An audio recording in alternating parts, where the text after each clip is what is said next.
how do you reach out to sponsors with, like, when you're at races? Like, how do you approach people in person kind of thing? That's a good Because I'm question. really used to email. So, and I go to the races, like, I feel kind of like tense when I go up to people in person to try to be like, hey, I want to get a sponsor kind of thing. Like, how do you approach them? Okay, that's a good question. So there used to be an event called Interbike, and that was like a trade show. Kind of like Sea Otter is almost a trade show now. It's like a race, but trade show too.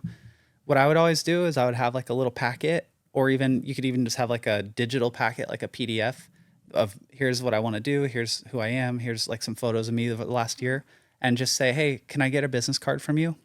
And that way you're not asking them for anything right now. Just say like, hey, my name's Ryan. I was curious if I could get a business card because I want to send you an email next week. And I would love to ride for you guys. And then that way, like they can either say yes or no, or they can just give you a card and then deal with it later. But at least they made that connection of, all right, Ryan's this kid. He wants to ride for us. He was at the event. He was nice. He shook my hand. He looked me in the eyes. Like that's super key. So if you're ever scared and you don't want to have the full conversation, just walk up and say, hey, is it okay if I grab a business card? Because I'd love to send you guys an email. And Yeah, totally. it makes it way easier for sure. Yeah, because at, like, Bootleg, there's, like, all the tents and sponsors, and, like, there was a Fezzari tent there, and it's just kind of hard to just walk up there and kind of talk to those people and just even build a connection kind of thing. Yeah. Because they're all doing their own thing, and you don't want to kind of interrupt them. So I think that's probably why I'm kind of scared to do that. Yeah, it's probably because you're considerate too. Because, you know, like when they're busy and they're stressed and there's tons of people around, and then you're like, hey, I want to get free stuff from you. Then they're like, oh, this is not the right time, dude. Yeah. So that's why I always just say, you know, if you see something going on too at the booth, like if someone knocks over a trash can and it falls over, like just walk up and pick it up and help them out a little bit. Like essentially all the people that are at those booths, they're just normal people too. Yeah. And they were just like you guys, where they love mountain biking. They wanted to make it part of their life. So they can relate. And a lot of them just chose the working path, but they see what you guys are doing too, and they admire it a lot. So, I mean, if I was at a booth and a kid walked up and said, hey, I'd love to ride for you guys. Can I get a business card or a contact? Then I'd be like, for sure. As soon as you send me email, you're good, you know? Yeah. Another thing I've done in the past is with Skydio, you know, like the drone company. Yeah. So they were at an event called Outer Bike, and they had the drone set up, and I just asked them, is it okay if I take this for a little bit and film with it? And I just want to make a video. And so I took it and I did a little video and posted it on YouTube and sent it to the guys that were there. And they were super stoked. And like the next week they sent us drones and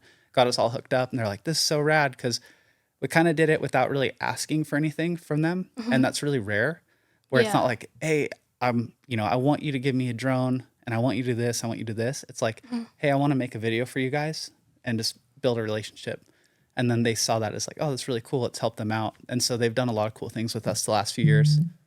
That's super cool. Yeah. I was wondering, like, let's just say you were going to reach out to, like, a company like direct to consumer, where you're not going to, like, ever find them at events. What would be, like, your first step? What would you recommend doing to reach out to them? Yeah. So what's kind of funny is a lot of the websites, they actually do have like online, they have the little like sponsorship link or marketing link. Those do work sometimes. Like I've had some good sponsors come from just clicking that link and starting a conversation. So don't be afraid to look on their website, see if they have a marketing or sponsorship thing, send them an email. And like I said, if you can just spend like a day or two working on like a PowerPoint presentation or a PDF with who are you, a photo of your face. Yeah. This is what I want to do. Here's my goals. You know, here's what I have done. Here's some stats on my Instagram and stuff. Send them that and just say, this is what I'm hoping to get. Like if, you know, for example, you're working with a company that does clothing, like I would love to get 3 sets of clothing or 4 sets of clothing for the year. And then they have a realistic expectation. Because sometimes what's hard is people say, will you sponsor me? It's like, what does that mean? You know? Yeah. Like if you went to Fezzari and said, can you sponsor me? They're like, with what? Like, what? How many bikes do you want? How much money are you asking for? Like, what's going on? So it's nice to just say, I'm trying to do these events. I would love to have a trail bike and enduro bike. I would love to race on your guys' trail bike and enduro bike. Is there any way we could work out a deal? And then that gives them a chance. And sometimes companies will even let you borrow something for a year and then send it back to them, which is kind of cool. Yeah. That's a good way to build a relationship too. Or for like a review, they could send you a bike, you review it and then send it back. And you're just building that relationship. So yeah. What do you do if you reach out to a company and they don't respond, and you follow up and they still don't respond, do you just wait another year and try again next year, or do you try to maybe find a different company in that thing next year, or like how do you deal with that? A good example of this is the company MRP.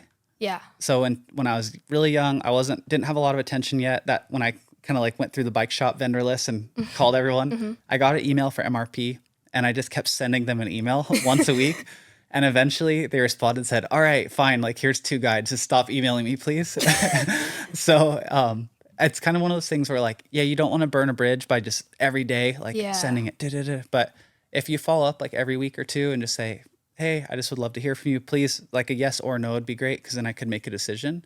Because sometimes a no is actually the best thing a company can give you, because then you realize like, all right, that's not going to work out. I'll focus my energy somewhere else. Yeah. And when you're kind of left in limbo, that can be really tough. Yeah. So I always tell companies, like, don't be afraid to say no. Like, here's what we're asking for. You can say no. It's totally fine. If it works out, that'd be great. But just let us know, because then we can change things. Yeah, totally. Yeah, because with one of the companies that I reached out to, I gave them an email around the same time I reached out to everyone else.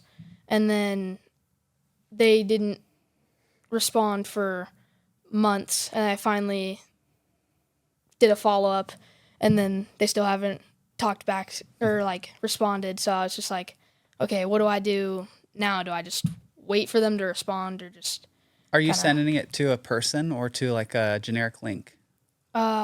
my dad gave me the email for it, so I'm not exactly sure where he found it. It was for Ride Concepts. Oh, okay. So I'm not sure if it was just a link or where he found the sponsorship thing, but it was just like a Ride Concepts sponsorship email, pretty much. One thing you could do in that situation is, if you know anyone else who might, like, even on social media, if you know somebody who does ride for them, then you could just say, hey, I'm trying to get in touch with so-and-so. Can you just confirm that this is the right email? Yeah. And I've had that happen before too, where people will send me that email or send another one. They're like, oh, actually that guy just left.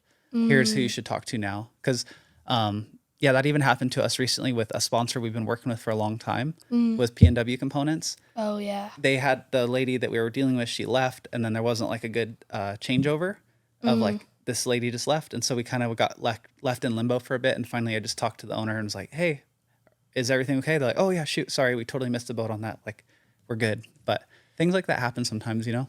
Yeah. I had a question about like a bike sponsor or like a frame sponsor. Does the like brand of bike heavily influence whether you'll get sponsored or not? Like, let's say I ride like Santa Cruz and then I ride like a Trek for like dirt jumper, like, and I reached out to Santa Cruz. Would that influence their decision if they looked at my Instagram and saw me riding like a Trek? No, I don't think it should. Because ideally, what you're trying to say with the sponsorship is that I really like your company. I would love to ride for your company. And these are the bikes that I would love to represent. If you don't have that yet, like, they can't get mad at you. Yeah. And I've never ridden for a brand first and then really got sponsored from them, as far as like a big company. Like, it's always, we're on a different brand. So say, for example, I was riding for Marin, and then like Niner reached out and was like, hey, we want to work with you. So it's like, they weren't upset that I was on Marin, right? They just wanted us to represent them. So yeah, I wouldn't worry about that too much. Oh yeah. Yeah. But sometimes things that are really interesting is like, if a company, for example, with Niner, they're really close with Schwalbe and Stans. And so our Schwalbe sponsorship kind of got kicked off by our relationship with Niner, because Niner specs Schwalbe on a lot of the brand, like on a lot of their bikes. And so when we signed with Niner, then it kind of kicked open the door with Schwalbe as well, because they work together.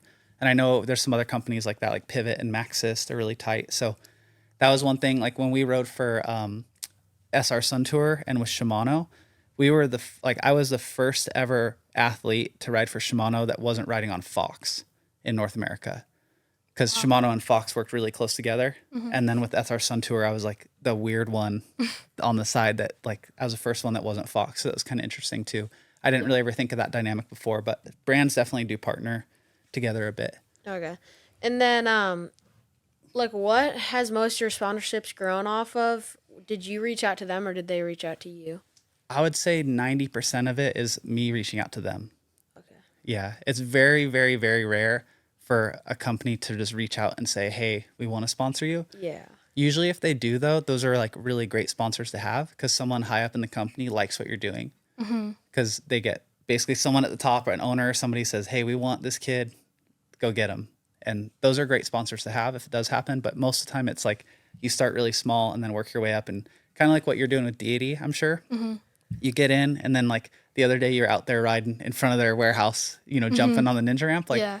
that stuff's really cool. And I'm sure Eric and Sadie are super stoked. And then from now on, if the decision goes up the chain, they'll be like, yeah, Ryan's rad. Let's keep doing this. So